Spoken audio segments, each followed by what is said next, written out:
Écoutez, je crois qu'aujourd'hui, il y a de réels enjeux en termes de prise en charge, entre autres des personnes âgées.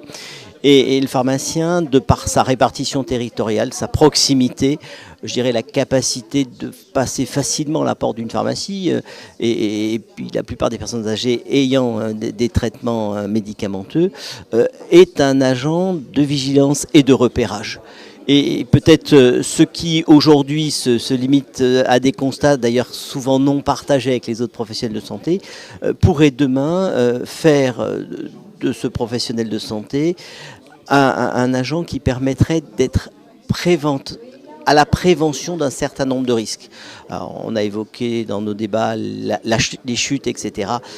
Des petits éléments d'organisation dans le quotidien des personnes peuvent effectivement améliorer. Donc le pharmacien pourrait avoir ce rôle de détecteur, de proposition sur les améliorations à apporter, de mise en contact.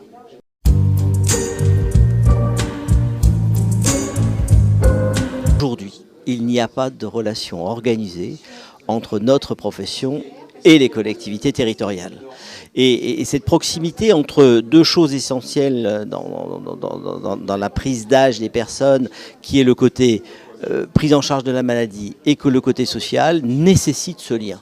Donc moi, j'ai été ravi de participer à ces débats aujourd'hui parce que je pense que c'est ce lien entre la prise en charge médico-sociale et en utilisant un terme un peu provocateur, je pense que le pharmacien, sans exclusif, mais pourrait être l'agence de voyage des services à la personne. Parce que quand une personne entre en difficulté, souvent à cause de la maladie, il a des besoins qui existent et dont il ne sait pas à qui s'adresser pour pouvoir avoir cette prise en charge. Les familles sont déroutées, la personne est déroutée, les familles sont déroutées, ne savent pas comment on va pouvoir maintenir la personne à son domicile.